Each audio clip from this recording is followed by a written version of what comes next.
QueenCityPodcastNetwork.com. What's going on, guys? This is Dave, one half of PNP. I hope everybody's doing great on this fine Monday prior to Monday Night Football. I think I'm going to probably try to keep this time slot from this point forward, only because I want to be done before Monday Night Football kickoff happens. So it's gonna be the fantasy hour, but I'm probably gonna try to get out of here before kickoff. Now, but first of all, I want to start with make sure you like and subscribe to the channel if you haven't done so already. Me and Rashad will be going live to talk about the Panthers game on Sunday. From yesterday, tomorrow at 8 p.m. as our normally scheduled time. But I just want to remind you guys to make sure you like and subscribe to the channel. Overall, I've been dealing with some personal things. Maybe I'll get into details with my Patreon folks. If you don't know, become a Patreon. Go to www.patreon.com / Panther Nation PC and become one. I'll put that on the banner right now, so you guys will know where to be. We have a Discord there. We talk to our folks. We go over fantasy analysis. We give out for the MVP subscribers. We give out game tickets and other prizes throughout the season and things of that sort. But just so become a Patreon. www.patreon.com / Panther Nation PC. All right, now the art of the I've been gone a bit. The last time we talked was after week 1 because I've been dealing with a lot of personal things. So we'll just break down a few things here and there about what's been going on in Fantasyland. And we're closing in on week 6, and let me tell you guys something, man. A lot of injuries, just a lot of injuries. Chris McCaffrey got hurt yesterday. Justin Jefferson's on IR. Anthony Richardson's on IR. It looks like Justin Fields is about to hit the IR. It's just, not Justin Fields won't hit the IR, but he has a dislocated thumb, so it looks like he's not going to play this week. So you have a lot of injuries across the board. Some people that you don't expect to be hurt, too. Travis Kelce was out here. He was out for a bit. So when you take all these things to account, like, you just got to be able to manage your expectations. And this is where drafting well helps you, because the mistakes will show. If you drafted well, you can withstand an injury to one of your top picks. But if you did not draft well, it will get ugly really fast. And sometimes it just comes down to luck. I know in one of my leagues, I've had a barrage of injuries. I think in one league I got like 3 people on IR. So it's a balancing act when it comes to these injuries and things of that sort. So I wish I smoked my opponents this week, man. I got destroyed in some leagues. I just had some rough luck. But the bottom line is when it comes to at this point, 6 weeks into the season, now you have to start making some decisions. You have to decide which way you want to go. Do you want to stay the course, or do you want to blow your team up? Or do you want to just make some maneuvers here and there? And I'm going to show you what I typically do to assess that and make that decision.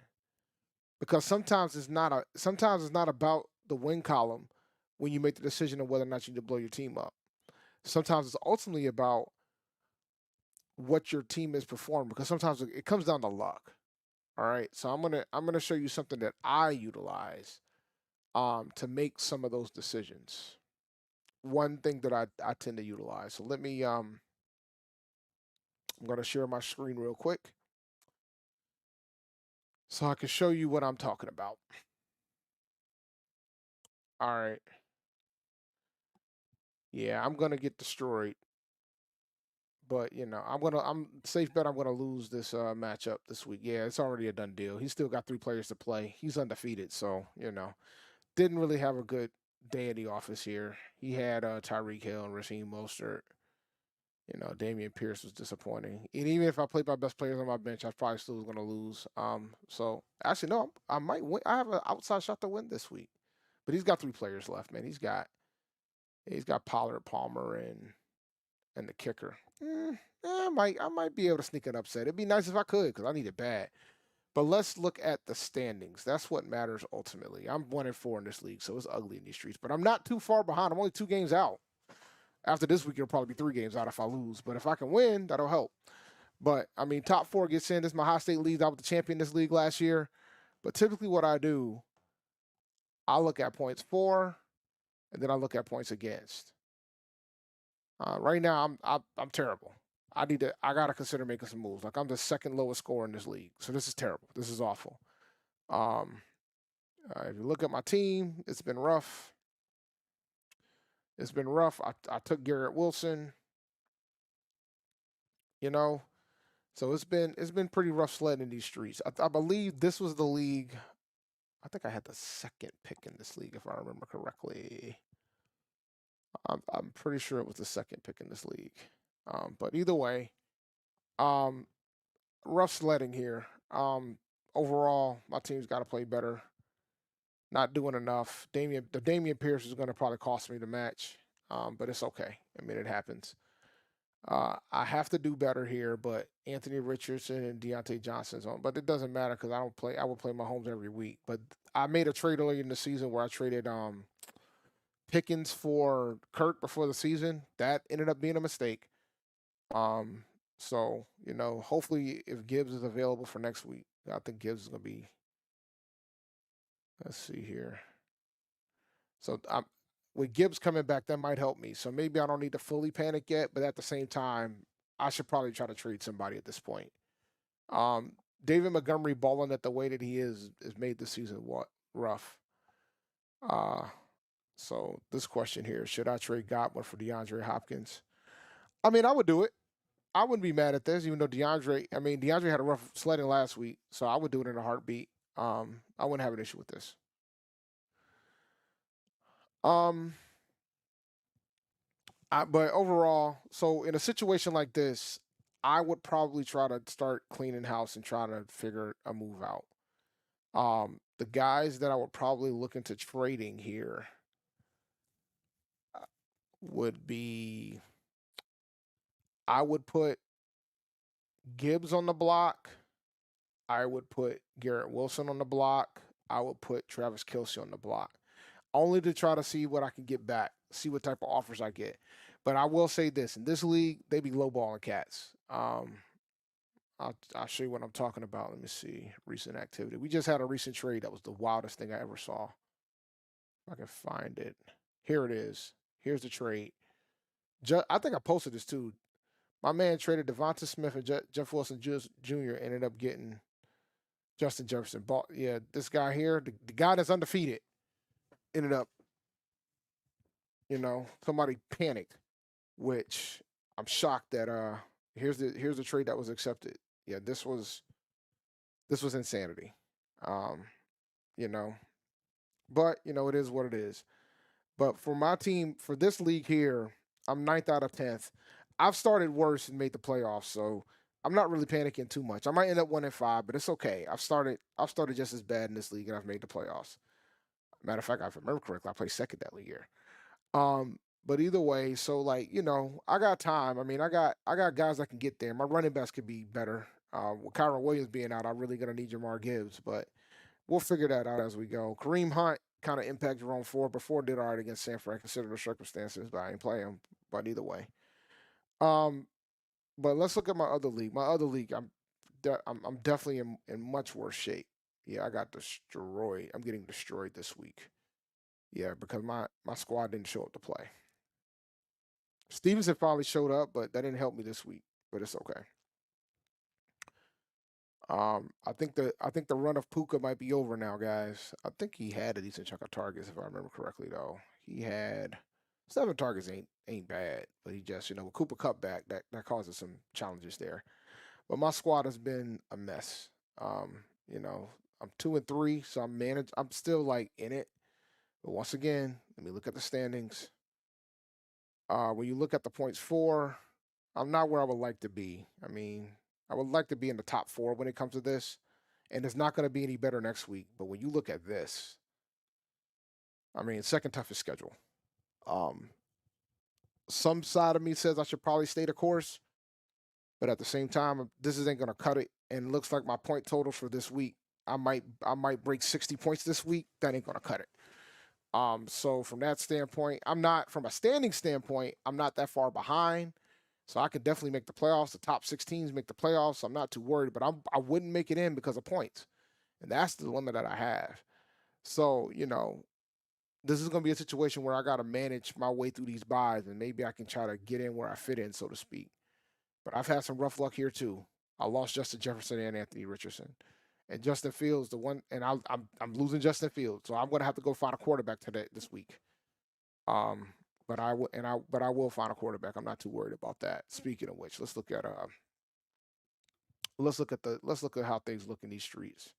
For example, I could just take Dak Prescott off the. I might as well do this right now. Truth be told, but he hasn't been playing too hot either. But in this league, he's 25th. Let me see. Let's see here. I mean, when you look at the options, there ain't too many good ones. Unless I'm gonna roll with Bryce Young. I mean, and you will look at who scored the highest in this week. I mean, Derek Carr, Ritter. Jesus, this is rough. Look at projection. The highest projection would probably be Dak. But I don't know if Dak's going to score 25. Yeah, Dak's been kind of. By the way, you get like 2 points per 25 in this league, so.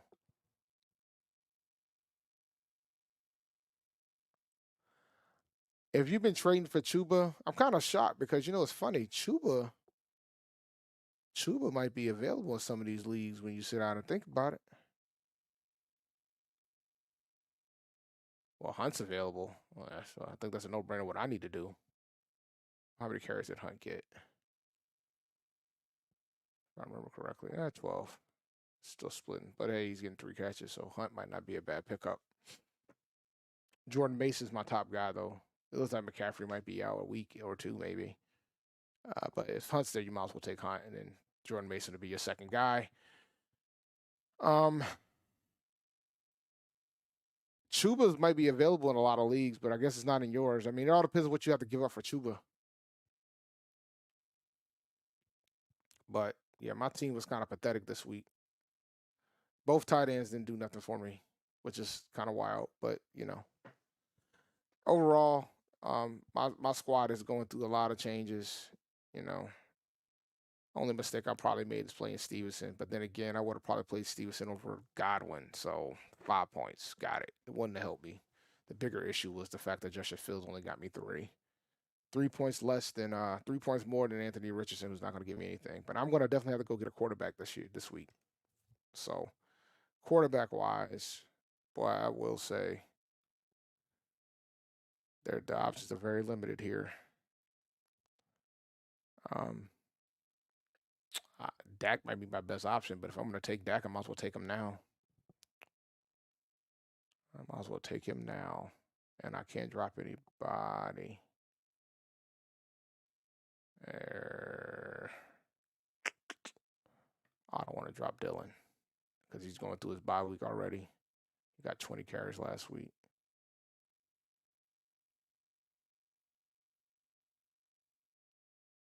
So I'm probably gonna have to pay Dylan next week.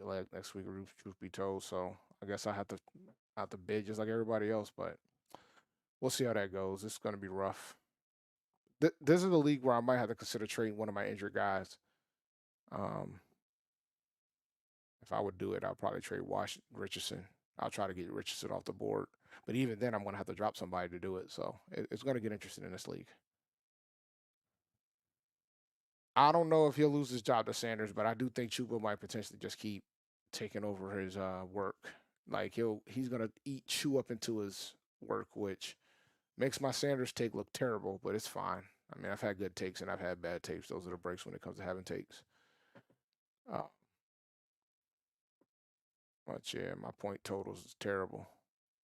I was projected to score like 125 points this week, and I'm only going to get 61. But I mean, when you have an injury at quarterback in a quarterback-heavy type league, that's what happens. So yeah, we'll figure that out. But either way, when it comes to trading, folks, man, you just got to think about what your options are with regards to that. Like, you just got to think about, all right, what are you trying to accomplish? And sometimes, depending on your situation and your record, you might have to just understand that you're going to take a hit. Because there's sometimes where I would make the decisions knowing that I'm probably going to lose in the trade only because I just want to blow the team up. Like, I just want to blow the team up. So when it comes to me and things of that sort, I occasionally would be willing to blow the team up at the expense. And it gets interesting because then if you make the decision to go with a fire sale in your league, then you're going to get a lot of trades because people are going to try to make sure that they get who they want. So sometimes you might end up getting somebody better, but sometimes you don't. So it all depends on the pulse of the league. Because if I put a post right now and let folks know that Justin Jefferson's on the block in my 2 and 3 league that I'm currently in, soon to be 2 and 4 league that I'm currently in, I'm going to get a lot of offers for Justin Jefferson. Some of them are going to be low ball, but I might get something I'm willing to take to try to build my record back. But it's a huge risk. But sometimes that's a risk that's fine.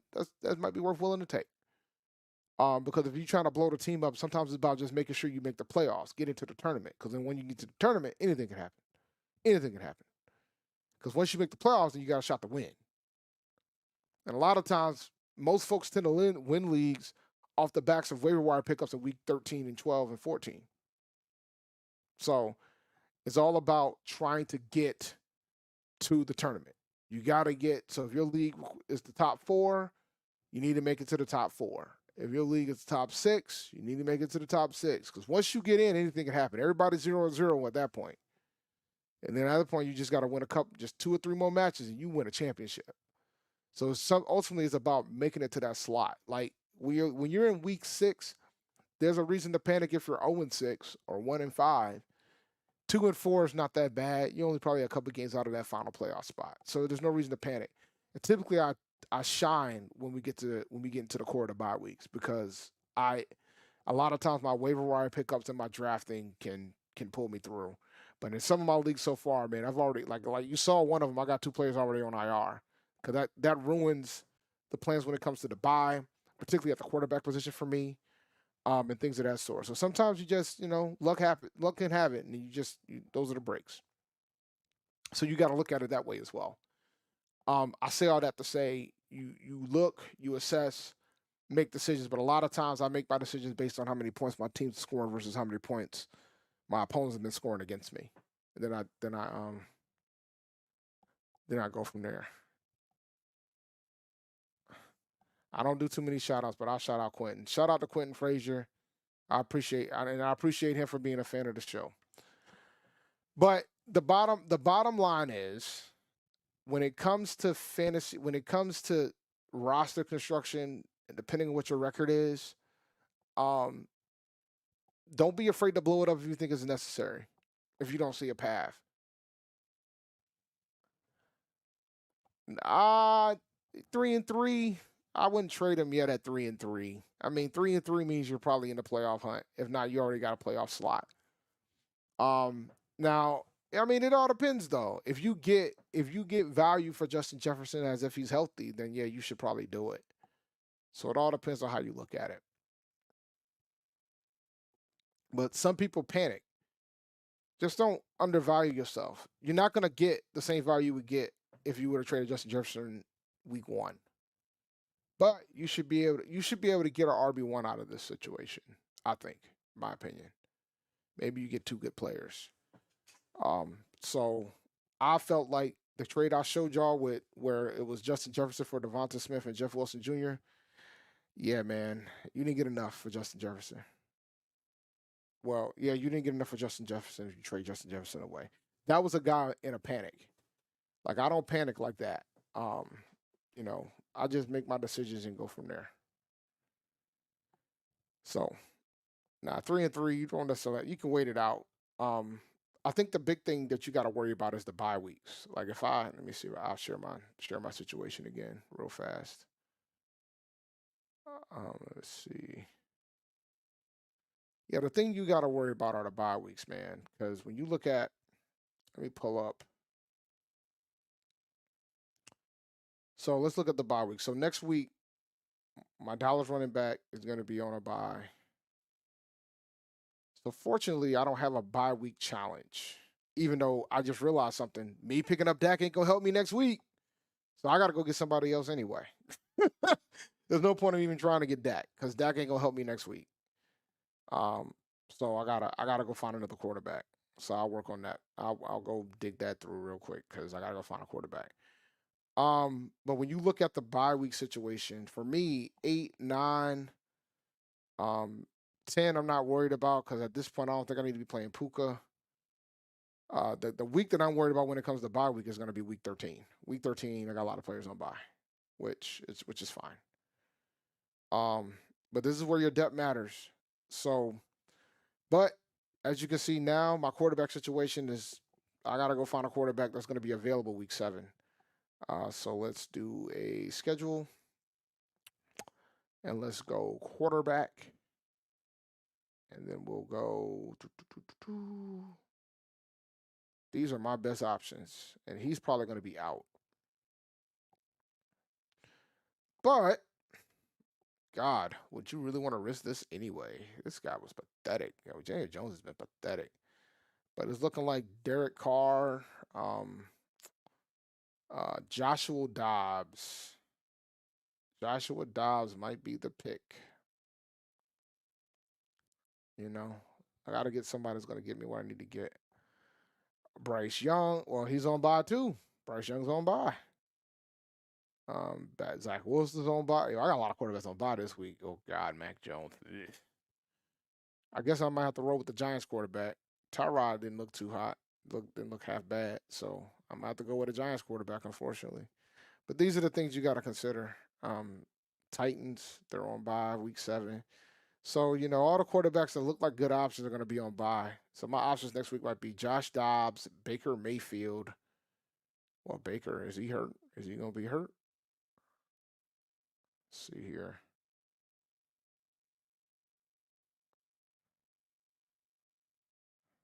Non-throwing contusion. All right, so it looks like Baker might be my best option for next week against the Falcons, but the Falcons been playing pretty good defensively. So yeah, it's gonna be a tough road ahead. I just need to get somebody with a bad matchup and take my chances. Um, I would love to take my chances on Malik Cunningham, but I can't. But these are the options I got, ladies and gentlemen. Sometimes those are the breaks. That's just terrible luck on my end. I mean, you kind of can't do nothing about that when you just have tough luck. Like sometimes luck is the number one winner and the loser for you.